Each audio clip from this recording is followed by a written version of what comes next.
Suivre l'information minute par minute, ne rien manquer d'une compétition, d'un événement, c'est possible grâce à des outils de communication redoutables. Des satellites permettent au monde entier de transmettre et de partager ces images. Des images qui arrivent ici, à Genève, au centre de contrôle de l'Eurovision, et ce sont des ingénieurs télécoms qui ont la charge de les gérer et de les redistribuer dans toute l'Europe. Ils sont en prise directe avec l'actualité et en contact permanent avec les médias internationaux. Mathieu est l'un d'eux. Ça tourne 24 heures sur 24 et on gère toutes les transmissions, que ce soit aussi bien les nouvelles, les actualités, aussi bien tous les grands événements sportifs, des Jeux Olympiques aux Coupes du Monde de football en passant par du hockey, enfin tous les événements sportifs. Moscou for IVC Moscou. Echo, 2 Alpha Alpha. D'accord, je vais analyser ça tout de suite. On a plusieurs satellites tout autour de la planète. Le principal satellite européen, W3, Eutelsat. On a le Festival de Cannes en ce moment, le Canal News en permanence, et puis d'autres transmissions de Bulgarie, du Japon. Oui, qu'est-ce qui se passe ? Pour pouvoir faire face aux impondérables, il faut maîtriser son stress et aimer les montées d'adrénaline. Les transmissions n'en font parfois qu'à leur tête, et Mathieu doit savoir prendre des décisions express face à l'importance des événements en cours. Et par exemple, quand on a un tremblement de terre comme en Chine, on est amené à se déplacer jusqu'en Chine, où nos équipes des bureaux de Singapour, de Moscou, Washington, New York nous relaient sur les opérations sur le terrain.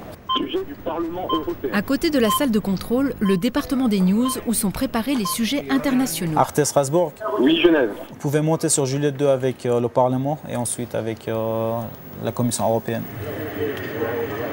Ça, c'est les mêmes images en général que tu vois sur Euronews, France 2, France 3, parce qu'eux, ils prennent les images chez nous. Tu es au courant de tout ce qui se passe dans le monde, avant tout le monde.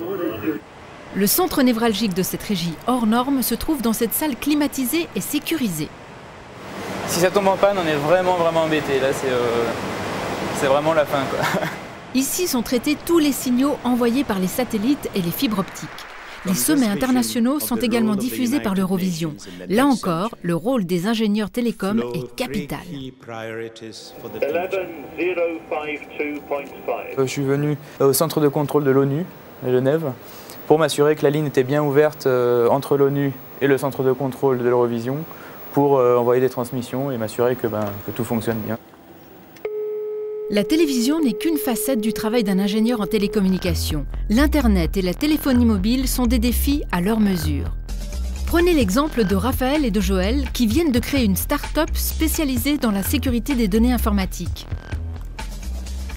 Donc notre produit est là pour détecter au sein des entreprises des pirates informatiques, donc trouver les hackers qui se baladent dans les entreprises via un logiciel, un super logiciel qui se place au-dessus des logiciels de sécurité existants. Vous avez une idée? Pirates, virus, hackers, des mots qui font frissonner les banques et les entreprises. Un ingénieur en télécommunication doit savoir être ouvert, donc attiré par tout ce qui est nouveauté technologique, et ensuite avoir beaucoup de passion dans ce qui est médias, ce qui est communication évidemment.